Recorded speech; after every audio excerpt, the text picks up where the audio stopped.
Hello and welcome to everyone. आज हम लोग जो साइंस सीरीज स्टार्ट किए हैं उसमें क्लास 8 का चैप्टर नंबर 7 का ये पार्ट 4 पढ़ेंगे और इस पार्ट के साथ हमारा ये चैप्टर समाप्त हो जाएगा। पार्ट 3 हम लोग ऑलरेडी पढ़ चुके हैं, जिसमें हम लोग सूक्ष्म जीव क्या होते हैं, उसके प्रकार, उससे होने वाले लाभ हानि के बारे में पढ़ चुके हैं।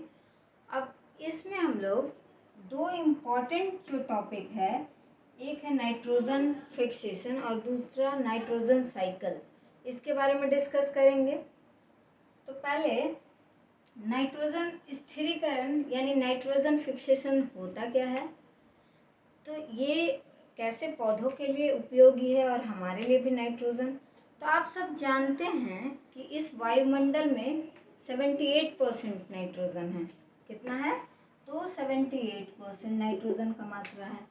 लेकिन पेड़ पौधे जो है वो इसका डायरेक्ट उपयोग नहीं कर सकते हैं, और ये पेड़ पौधों के लिए बहुत उपयोगी है, उसके पोषक तत्व के जैसा काम करता है।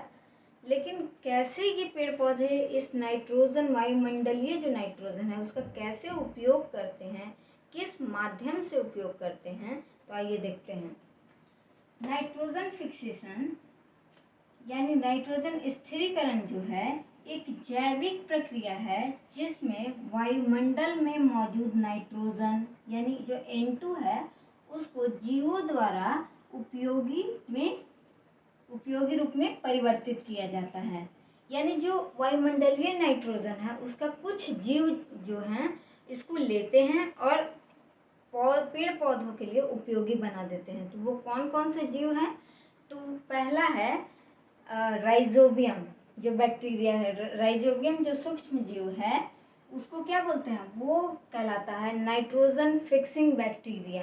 ठीक है, ये जो राइजोबियम बैक्टीरिया है ये दलहनी पौधे जो होते हैं ना, जैसे मूंगफली हो गया, मटर हो गया, ये सब के जड़ों में जो गांठ होता है उसमें मौजूद होते हैं। ये बैक्टीरिया जो है वो सहजीवी संबंध होता है, सिम्बायोटिक रिलेशनशिप होता है। किसके साथ? वो दलहनी पौधों के साथ। ठीक है, ये इनकी जड़ों में रहते हैं और जो भी वायुमंडलीय नाइट्रोजन है उसको लेते हैं और किस में परिवर्तित कर देते हैं? तो ये नाइट्रेट या नाइट्राइट के रूप में या अमोनिया के रूप में परिवर्तित कर देते हैं, जो क्या है, पेड़ पौधे ले लेते हैं। यानी सीधा सा साधारण शब्द में समझें आप लोग कि जो वायुमंडलीय नाइट्रोजन है उसको हम लोग डायरेक्ट नहीं ले पा रहे हैं, तो किस रूप में ले रहे हैं? तो नाइट्रोजन के कुछ यौगिक के रूप में हम लोग उपयोग करेंगे। तो वो यौगिक के रूप में कौन बदल दे रहा है? तो ये जो है जीवाणु बदल दे रहा है, जो भी सूक्ष्म जीव है उसमें राइजोबियम वो बदल दे रहा है, जो पेड़ पौधे उपयोग कर रहे हैं। ठीक है, तो देख लीजिए, बैक्टीरिया वायुमंडल से नाइट्रोजन को अमोनिया में परिवर्तित कर देता है, जिससे पेड़ पौधे आसानी से ले सकते हैं। ठीक है, अब एक प्रक्रिया तो ये हो गया कि सूक्ष्म जीवों से मिल गया नाइट्रोजन, और दूसरा प्रक्रिया है लाइटनिंग। सुनने में अजीब लग रहा है ना? जो तड़ित होता है, जो चमकता है बारिश के मौसम में, बोलते हैं कि तड़का है, उससे भी जो ये नाइट्रोजन, जो भी नाइट्रोजन है वायुमंडल में, उसका भी हम पेड़ पौधों के लिए उपयोगी होता है। तो कैसे? ये जो आप N2 देख रहे हैं ना, जो 78% में उपस्थित है हमारे वायुमंडल में, यही नाइट्रोजन जो N2 है वो जुड़ा रहता है। ठीक है, तो ये N2 को ये जो लाइटनिंग है वो अलग अलग में तोड़ देता है। ठीक है, यानी दो नाइट्रोजन के जो भी ऑक्साइड हैं वो एक नाइट्रोजन में और एक नाइट्रोजन में, नाइट्रोजन को अलग अलग में तोड़ दिया।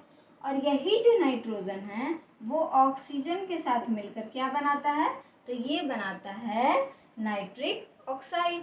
और यही नाइट्रिक ऑक्साइड जो है फिर से किसके साथ अभिक्रिया करता है, रिएक्शन करता है? तो फिर से ये ऑक्सीजन के साथ रिएक्शन करता है और क्या बनाता है? तो नाइट्रोजन डाइऑक्साइड बनाता है। ठीक है, और यही नाइट्रोजन डाइऑक्साइड क्या होता है? पानी, वर्षा हुआ ना, तो यही वर्षा के साथ घुलकर क्या बना देता है? तो नाइट्रिक एसिड। ठीक है, नाइट्रिक एसिड बनाने के बाद क्या करता है? यही जो नाइट्रिक एसिड है वो जाकर मिट्टी में मिलता है। जो भी क्षारीय पदार्थ है मिट्टी के, जैसे चूना हो गया, उसके साथ मिलकर ये क्या बना देता है, ये फाइनली नाइट्रेट या नाइट्राइट बनाता है, जो किसके लिए उपयोगी है, पेड़ पौधों के लिए। यानी क्या क्या बना दिया, नाइट्रोजन को लिया और कैसे रिएक्शन करके ऑक्सीजन से फाइनली क्या हम लोगों को मिला, तो फाइनली हम लोग को मिला नाइट्रेट या नाइट्राइट, जो पेड़ पौधे उपयोग कर रहे हैं। तो ठीक है, ये वायुमंडलीय जो भी नाइट्रोजन है उसको कौन कौन लिया, तो एक तो बैक्टीरिया जो है लिया, और प्रक्रिया के द्वारा क्या पेड़ पौधों को दिया। पेड़ पौधे आप लोगों को पता है कि पेड़ पौधे की जो जड़ें होती हैं वो क्या अवशोषित करती हैं नीचे से जो भी है पोषक तत्व, खनिज लवण, जो भी जल है, तो वही जड़ के थ्रू पेड़ को क्या मिल जाता है, तो यही नाइट्रोजन की पूर्ति हो जाती है। ठीक है, अब ये जो इसका इम्पोर्टेंस क्या है, क्या महत्व है, क्यों जरूरी है कि नाइट्रोजन स्थिरीकरण होना चाहिए, इसलिए जरूरी है क्योंकि ये पौधों के लिए पोषक के जैसा काम करता है। ठीक है, अगर पोषक तत्व पौधों को नहीं मिलेगा तो क्या हो जाएगा, उसकी पत्तियां जो है वो पीली पड़ जाएंगी, धीरे धीरे पेड़ पौधे सूख जाएंगे, और इसी वजह से जो है वो कृषि में उत्पादकता भी बढ़ता है। मान लीजिए आप एक मिट्टी में एक ही पेड़ पौधा को बार बार लगा रहे हैं, एक ही फसल बार बार लगा रहे हैं, तो वहाँ का मिट्टी का जो उर्वरता होगा, पोषक तत्व होगा, वो सब धीरे धीरे खत्म हो जाएगा। ठीक है, तो ये जो है बोला जाता है कि दलहनी फसलें को अधिक लगाएं। क्यों लगाएं, क्योंकि इससे जो है नाइट्रोजन की मात्रा रहेगी मिट्टी में। ठीक है, तो ये क्या करता है, ये कृषि का उत्पादन में वृद्धि करता है। ठीक है, तो हम लोग देख लिए कि नाइट्रोजन स्थिरीकरण में कौन उपयोगी है, तो बैक्टीरिया, कुछ फंगस भी होते हैं। ठीक है, और ये लाइटनिंग जो तड़ित है वो भी उपयोगी होते हैं।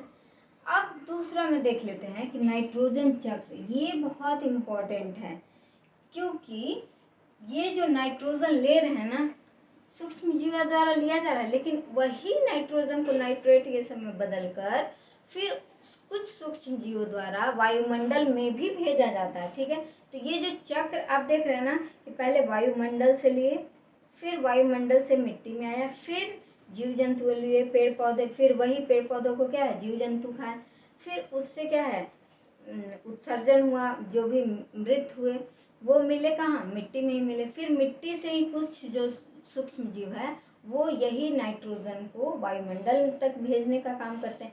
तो यही जो पूरा प्रक्रिया है वो कहलाता है नाइट्रोजन चक्र। तो एक बार देख लीजिए क्या है नाइट्रोजन चक्र। नाइट्रोजन चक्र एक प्राकृतिक प्रक्रिया है, यानी ये नेचुरल प्रक्रिया, नेचुरल प्रोसेस है। ऐसा नहीं कि इसको हम लोग बना रहे हैं, ये प्राकृतिक रूप से निरंतर चल रहा है। ठीक है, तो यह एक प्राकृतिक प्रक्रिया है जिसमें नाइट्रोजन वातावरण से जीवों या पेड़ पौधों में और फिर वातावरण में लौट जाती है।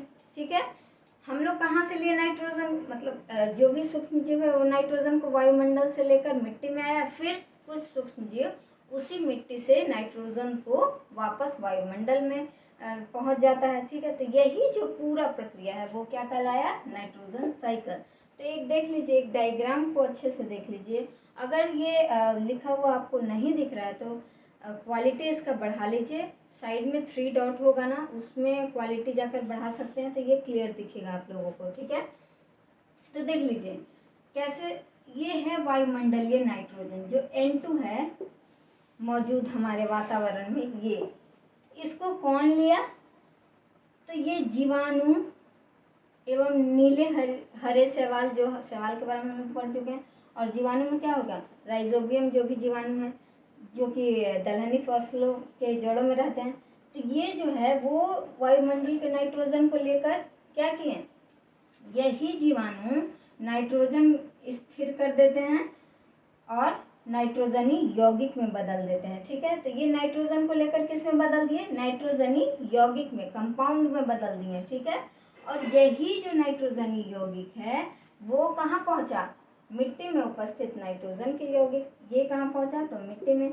ठीक है, और इसी मिट्टी से देख लीजिए कौन अवशोषित कर लिया, जो भी नाइट्रोजन के यौगिक बने, यानी किस रूप में बने, नाइट्रेट और नाइट्राइट के रूप में। तो कौन अवशोषित कर लिया, पेड़ पौधों। ठीक है, अब पेड़ पौधों किसके द्वारा खा लिया गया, तो जो भी जीव जंतु हैं उसके द्वारा खा लिया गया। और यही जो जीव जंतु जो मर गए या फिर उनसे जो भी बाहर निकला, उत्सर्जित हुआ, तो उससे क्या हो गया, नाइट्रोजन अपशिष्ट निकला। ठीक है, यही अपशिष्ट जाकर किस में मिला फिर से, तो ये मिट्टी में पुनः मिल गया।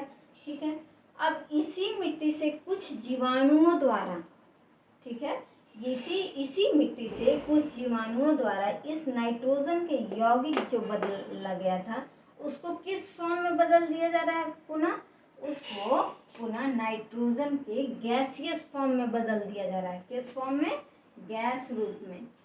ठीक है, तो यही जो गैस है पुनः कहाँ जाके चला जा रहा है, तो ये वायुमंडल में फिर से चला जा रहा है। और यही जो प्रक्रिया है वो हमेशा चलते रह रहा है, इसमें नाइट्रोजन कहीं खत्म नहीं हो रहा है, आ रहा है वापस और वापस वायुमंडल में चला जा रहा है। ठीक है, तो यही जो इस साइकिल को जो बना रहा है, या ये जो चक्र आप देख रहे हैं, इसी प्रक्रिया को क्या बोलते हैं, नाइट्रोजन साइकिल। ठीक है, जिसमें नाइट्रोजन को वातावरण से लेकर और फिर पेड़ पौधों से फिर से वापस जीवाणुओं द्वारा वायुमंडल में ही लौटा देना ही क्या कहलाया, तो नाइट्रोजन चक्र। और यही जो नाइट्रोजन है ना, सभी जीवों के लिए आवश्यक संघटक है। ठीक है, यह सजीवों के शरीर में संश्लेषित होने वाले अनेक जटिल पदार्थों के अवयव हैं। ठीक है, सजीवों में यह जो नाइट्रोजन है वो प्रोटीन, विटामिन, जो भी आप न्यूक्लिक एसिड देख रहे हैं या फिर क्लोरोफिल आदि में क्या होता है, अनिवार्य रूप से उपस्थित रहता है। ये प्रोटीन जो अब विटामिन है उस रूप में ये मौजूद होता है। तो आप लोगों को क्या ये समझ में आया, नाइट्रोजन स्थिरीकरण क्या होता है और नाइट्रोजन चक्र क्या होता है।